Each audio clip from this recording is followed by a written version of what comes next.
Story 1. I had no idea that a simple trip to the convenience store would turn into one of the most entertaining events of my week. I'm usually in there almost every day, so the staff knows me pretty well. Today, I was chatting with the owner's daughter, who was struggling with her homework. Shakespeare, no less. I get that it's not everyone's cup of tea, but I used to love reading his stuff in school, so I was more than happy to help. As I was explaining the finer points of Hamlet to this bright young girl, a woman, probably around my age, let's call her Karen, for the sake of clarity, waltzed into the store. The moment she walked in, I could tell she was on a mission, but not in the usual sense.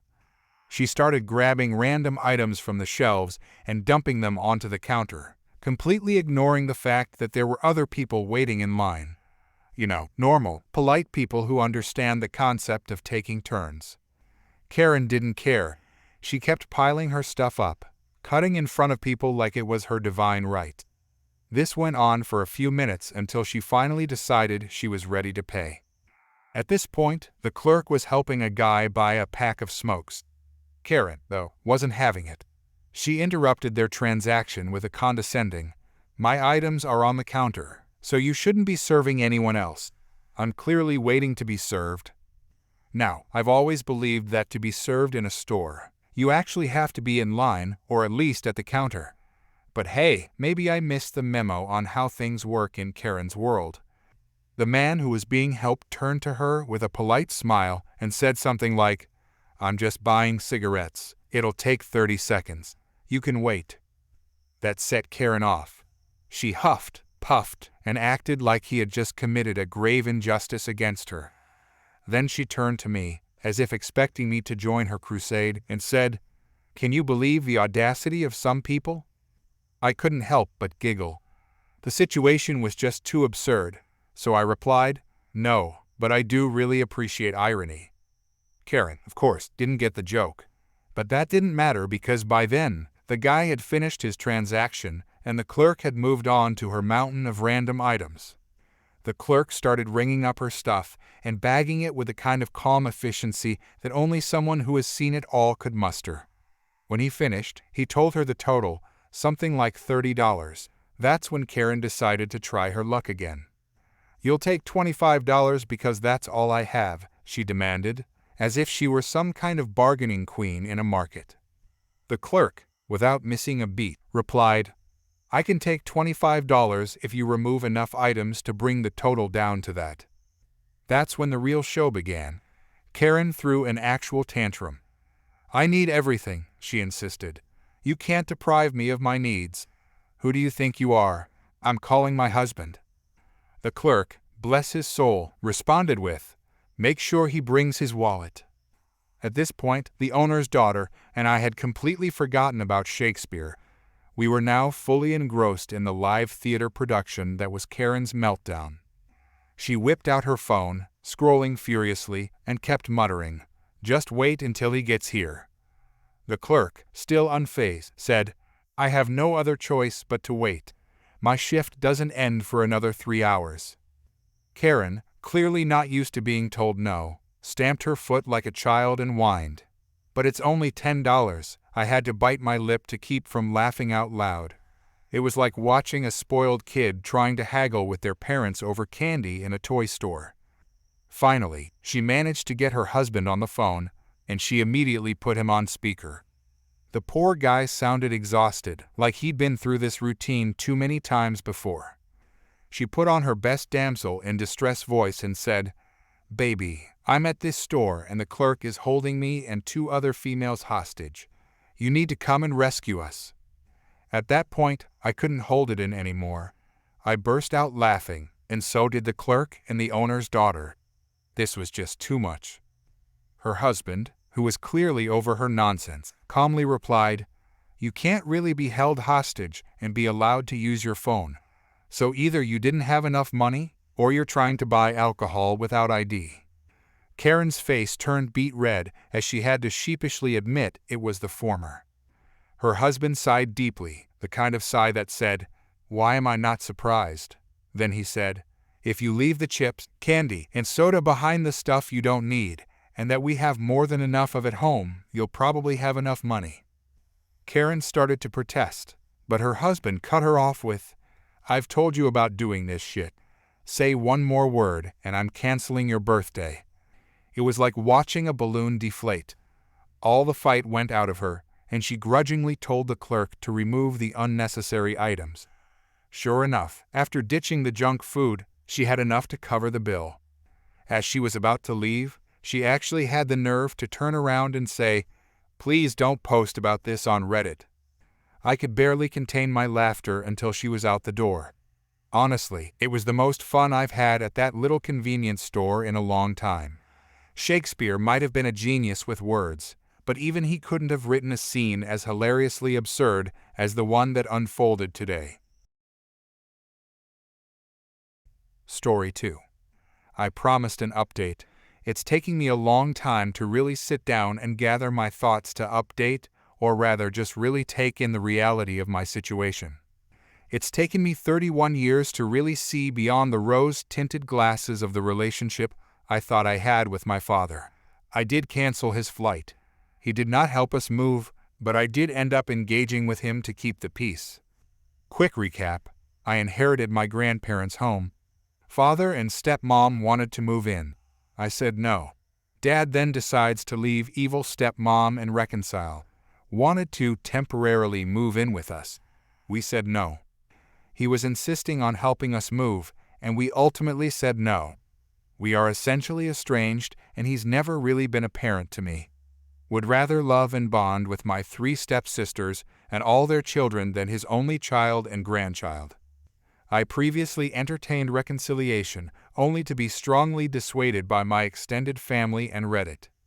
A week before making the move, he did come to Kentucky and leave my stepmom, as he had said. How he did it was cowardly. She was doing laundry on their last day in Texas at their RV, and he got in her vehicle and split back to Georgia, leaving her without transportation. Her children are angry. Once he got to their RV in Georgia, he parked the car, packed his truck up and trailer, and headed to Kentucky. He spent a week here on his property, next to my inherited home. I inherited his parents' house, for those that do not recall. He was essentially camping in a small trailer. He would haul stuff in for flea markets and gun shows. He asked if he could use my water hose so he could shower, and I agreed. I have cameras outside, so I thought, what could it hurt? Well, here's where I was wrong. I then get a call from him that water is pouring from under the house. I told him to shut the water off. The house has been having leaks since I took possession, as it's got 60-year-old plumbing that will be replaced with the sale of my home. I had my uncle come to confirm, and then scheduled a plumber to come look at what needed to be done. This was just 5 days before we would get there with a moving truck from Florida to Kai. A pipe had split under the sink, and the water heater had busted during the winter. During this time, a storm came through and the power went out. He found a key I had in a flower pot for the plumber and went into my home.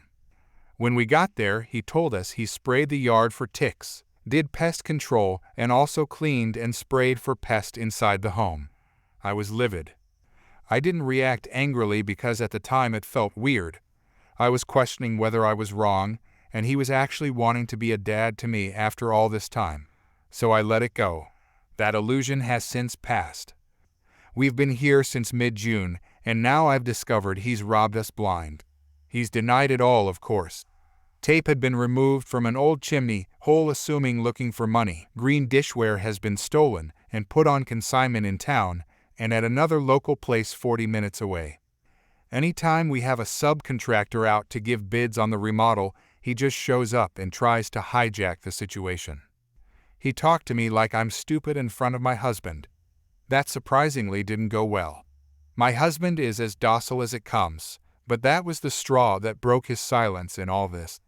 My dad didn't take kindly to my husband telling him he needed to mind his own business and be respectful to his wife.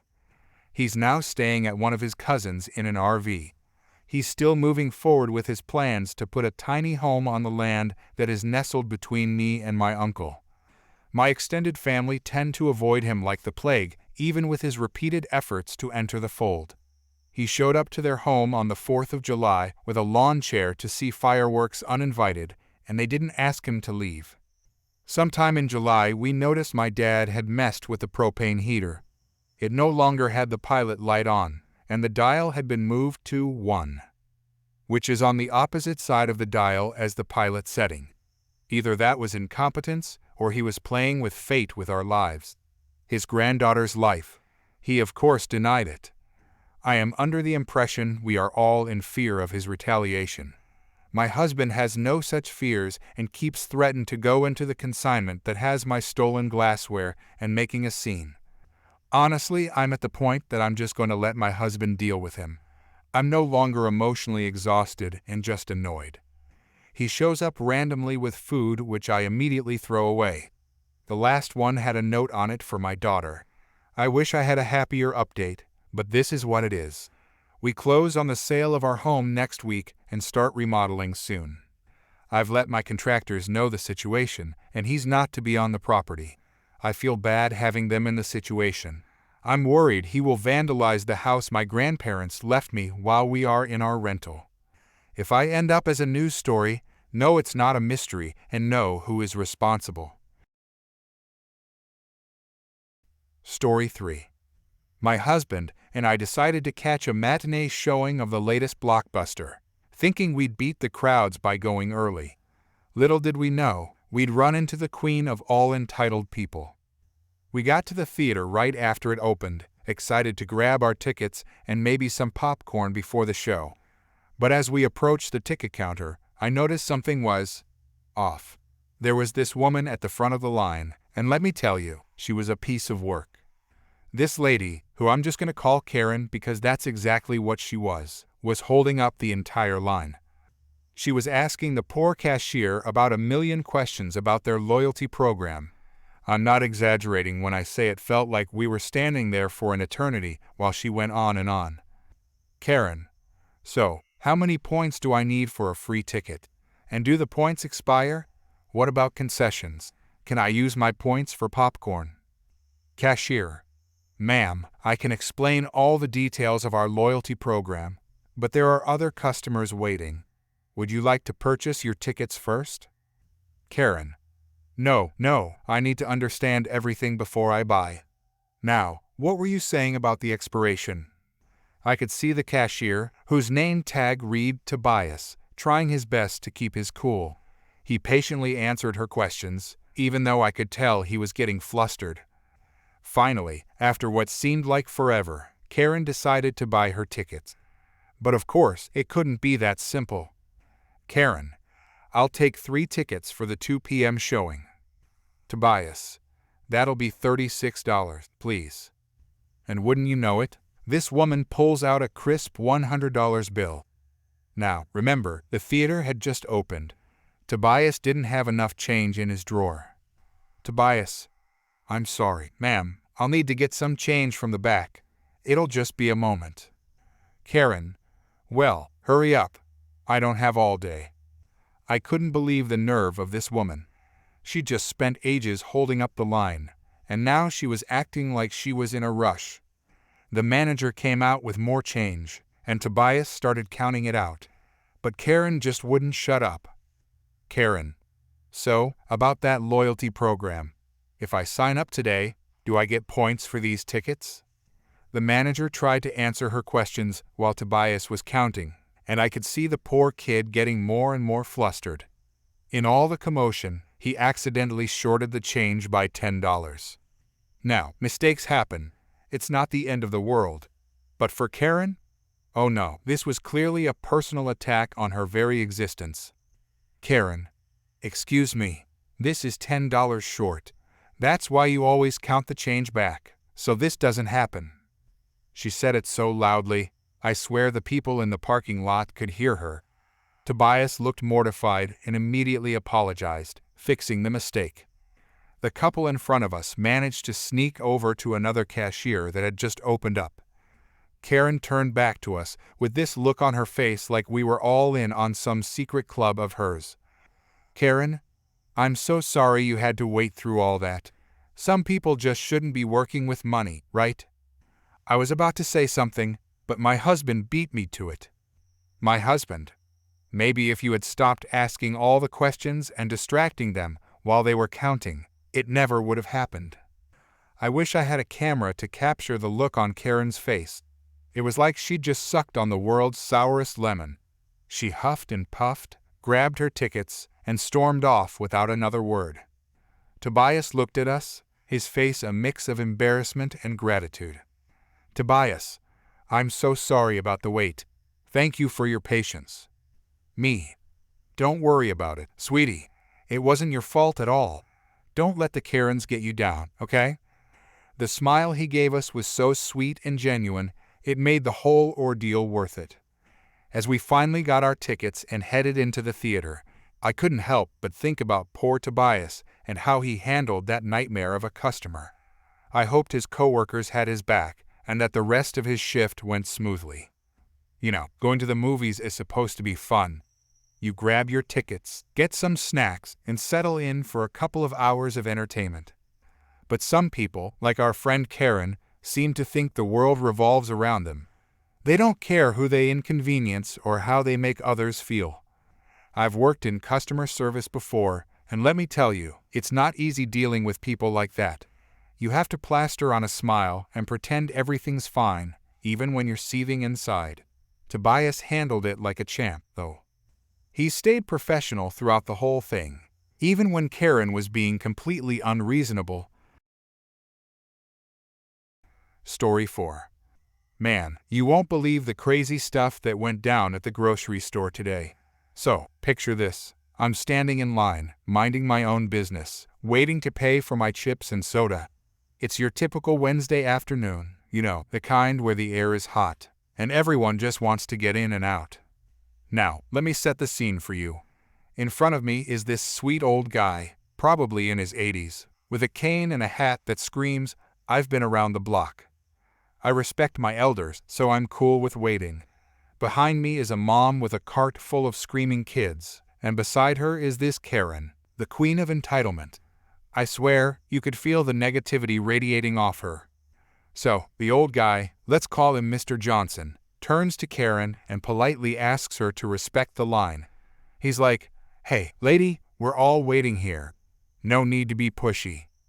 And you won't believe what she does. She looks him dead in the eyes, smirks like she's the queen of the universe, and shoves him in the chest. Right there, I couldn't believe it.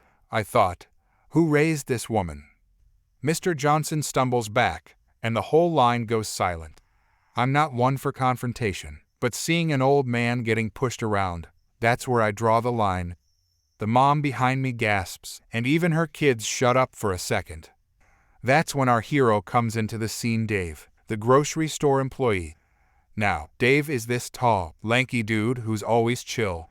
You can tell he doesn't want to deal with any drama, but he's the hero we didn't know we needed.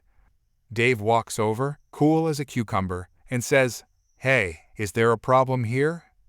Karen, of course, starts blabbering about how Mr. Johnson disrespected her, and she had to defend herself. I'm rolling my eyes so hard, I'm surprised they didn't pop out of my head. But Dave, he's a genius. Instead of arguing, he just calmly says, "Okay, let's all take a step back and relax. We're not in a boxing ring here." I'm thinking, Dave, you legend. Mr. Johnson is trying to keep his cool, but you can see he's shaken. I'm ready to throw my bag of chips at Karen, but Dave gestures for everyone to calm down. He tells Karen that if she doesn't chill, he's going to have to ask her to leave. Karen, not one to be easily intimidated, rolls her eyes and crosses her arms like a toddler who didn't get their way. But Dave, man, he's got the patience of a saint. Meanwhile, the mom behind me is doing that thing where you try to comfort your kids without losing your mind. I give her a sympathetic smile, like, I can't believe we're dealing with this. Dave decides to take control of the situation. He tells Karen that she needs to either wait her turn like everyone else or leave the store. I'm silently cheering for Dave because, let's be real, Karen needed a reality check. But Karen, oh no, she's not done. She goes off about how she's going to report this to corporate, get Dave fired, and sue the store for emotional distress. It's like she's reading from the entitled Karen Handbook. Dave, unimpressed, tells her she's free to do whatever she wants, but right now, she's holding up the line. That's when he drops the bomb. If she doesn't make a choice in the next 30 seconds, he's calling security. You should have seen the look on Karen's face. It was like someone deflated her ego balloon. She huffs, gives us all one last glare, and decides to storm out of the store. The mom behind me whispers, "Good riddance." With Karen gone, Dave turns to Mr. Johnson, who's still looking a bit shaky. He apologizes for the inconvenience, gives the man a discount on his groceries, and even helps him pack his bags. I'm thinking, Dave, you're the real MVP. The line starts moving again, and the tension lifts. The mom behind me thanks Dave, and I give him a nod of approval. As I'm leaving, I hear one of the cashiers saying, "Man, that Dave guy deserves a raise." And you know what? I couldn't agree more. The hero we didn't know we needed, saving the day at the local grocery store. Just another Wednesday in the life of a regular shopper. Story 5. I'm a 22-year-old British man living in the fine town of Hereford, which is known mostly for its cows and an army base. My friend, who is about 3 years older than me, I'll call her M. M and I have known each other since high school. We were placed in the same special needs unit as we were both on the autism spectrum. We had the same bully, but we didn't speak much until my second year 8 for us Brits, when she introduced me to a sacred series that bonded us together, a little thing called Yu-Gi-Oh! The Abridged Series. We watched that all the time during our allocated computer time, laughing and going from episode to episode. She left high school about 3 years before me, but we swapped numbers to keep in contact. She's the only high school friend I've kept up with over the years and one of the few friends I made in high school. Every weekend, we would call and chat for about an hour, and sometimes we would even go out to eat. M was a vegetarian, so we usually stuck to familiar places that offered pizzas or Italian food. From Pizza Hut to Pizza Express, rest in peace. This tradition continued through COVID-19, and even up until I got my apprenticeship working for my local National Health Service hospital. Shortly after, M and I agreed to meet up on Sunday and go out to eat at one of our local Italian places. We ate in her mom's car because the restaurant was full and had a few loud children. Sensory issues can be really difficult sometimes. Afterwards, we went to a chocolate shop for dessert. Here's where things get weird. M and I show up, and there's a man with his dog at the front counter. Now, I know a dog in a chocolate shop sounds like a recipe for disaster, right? But no, the place we went to had a policy allowing dogs, and all the chocolate was boxed up and out of reach. So who was I to say anything? M, however, saw the dog owner as public enemy number 1 and muttered something to me. "Why does that man have a dog in here?" she said in a very annoyed tone.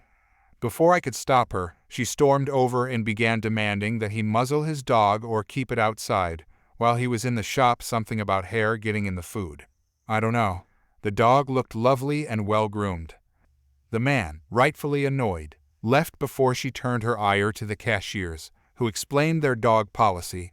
She just retreated and went to pick out some chocolate for herself. Now, I didn't say anything initially because I didn't want my friend to perceive it as a challenge. So, I just meekly apologized to the cashiers and bought a chocolate sundae before we left. M started explaining that she believed all dogs were aggressive and could turn at any time, and that their hair could get in the food and trigger allergies, which she had. I just awkwardly explained that the man wasn't doing anything wrong, and we dropped it. A few weeks later, during one of our weekly calls, M immediately launched into telling me about another dog-related story. She was at a garden center with her mother to admire the plants when she saw a dog doing its business. Before the man could even bend over to pick up the mess, she immediately said, "I hope you're going to pick that up." According to my friend, the man chased her around yelling, or something like that. I don't know how much I trust that, and she had to get away from him in time for her mom to come back from the restroom. At this point, I tried to be blunt and explained that she couldn't just go around ordering people on how to handle their dogs. I told her that dogs are only aggressive if the owners are bad, abusive people. For context, my family has owned 4 dogs over the time I've been alive, including a German Shepherd, which is infamously thought of as one of the most aggressive dog breeds. He was a lovely, protective friend who we eventually gave to a new home, for no bad reasons, mind you. Additionally, M said that dog feces are toxic to plants, and I tried to explain that they aren't any more toxic than human excrement. While it's true that some dog owners don't clean up after their pets, most do. She kept trying to double down, and I just said I was ending the call early. I needed a break from her and to ask my mom what to do next. We did eventually get back in contact, and she apologized. I just told her not to bring up dog-related incidents to me anymore because I will no longer be getting involved. The reason I bring this up now is because M recently reached out to meet up again. Our regular haunt might be closing down soon, so she wants to go for old time's sake. Mum and I were talking this morning about her past behavior, and at work, I thought about it. I told my mom that if she tried to pull something, I would intervene once more, ask her to stop, and if she didn't, I would call my parents and go right back home. I would probably just tell her that I need a break. It's probably not as flashy as other posts on here, but I just figured I'd air this to get it out of my system. Thanks for reading. Story 6. So this is a really weird story, but let me tell it from the beginning. My dad and mom have been married 17 years now and have me as my little sister and little brother. My dad around 2 years ago started being just super weird and distant and rude and angry and mean to the whole family, and it was around the time when I started going through a really tough time mentally. I'm 16, and it started at the beginning of my sophomore year, and it was just awful. It got bad enough to a point where I was cutting myself and couldn't even get out of bed to go to school. My dad would beat me for this, and my mom would sometimes beat me too. My dad was always worse, though he'd pick me up by my hair and throw me off my bed and stuff.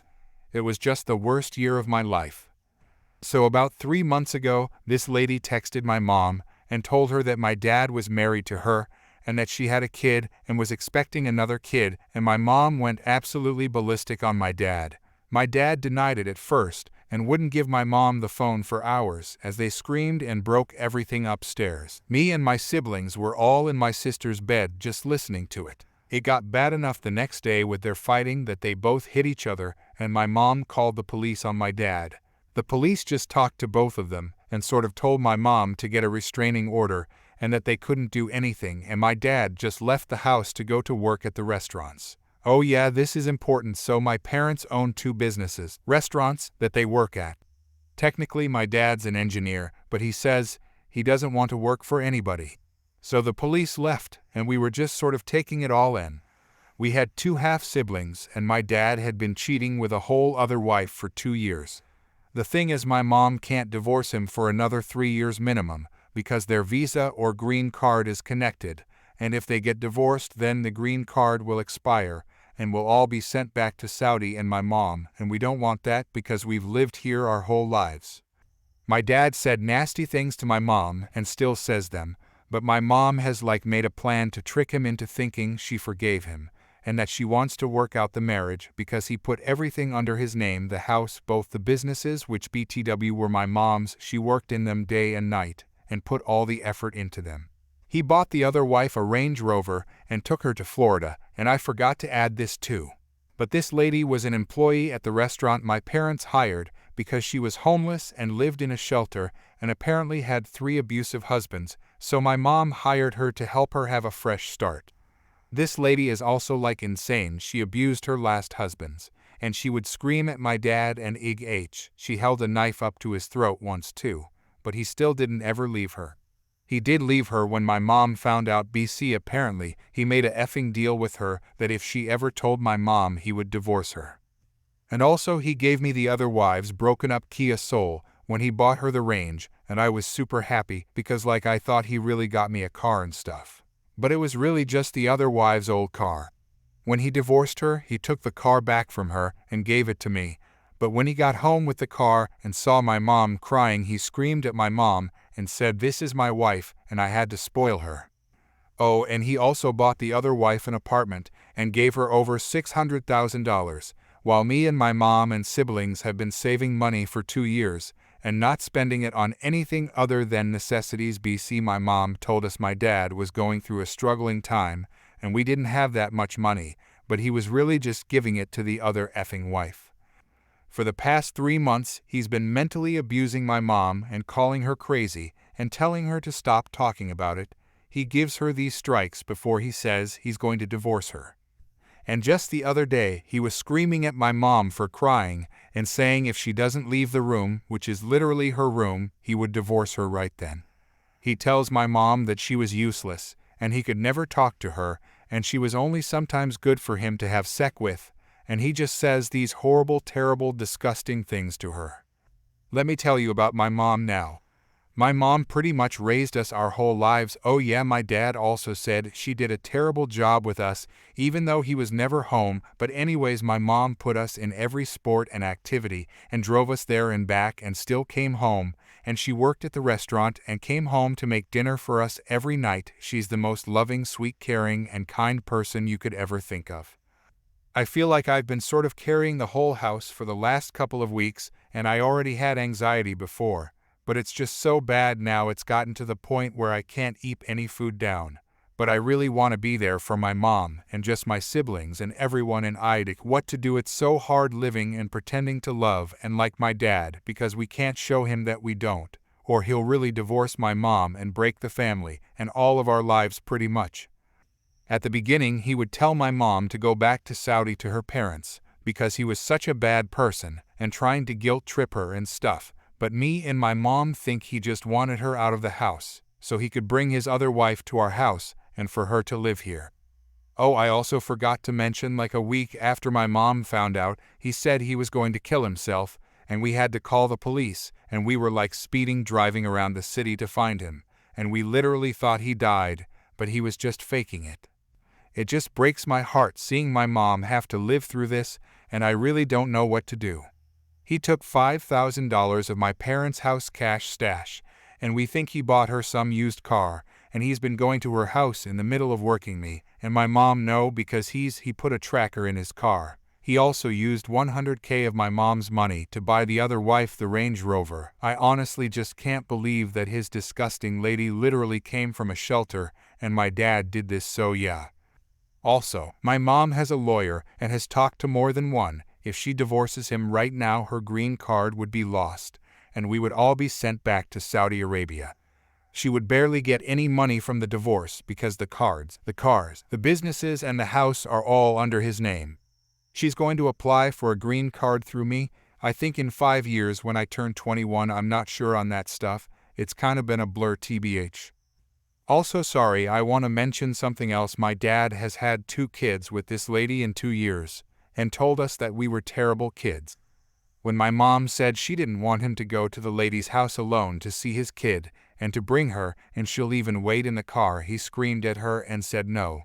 It's hard to love someone who doesn't even like you. And my dad for some reason just like stopped caring about us after we weren't kids, and now he's like obsessed with his baby from her. I don't understand how he tells my mom how terrible she is, how she's ugly, and how he hates her. But then the next day he'll say how he loves her, and he only slept with the woman 3 times by force.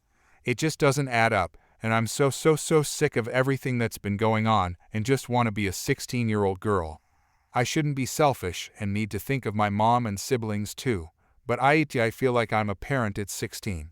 I told my mom I wanted to go shopping, and if I could get some money from my dad, and she said I couldn't, even though the other lady clearly milked my dad of his money, and I can't even get a cent from him, so yeah.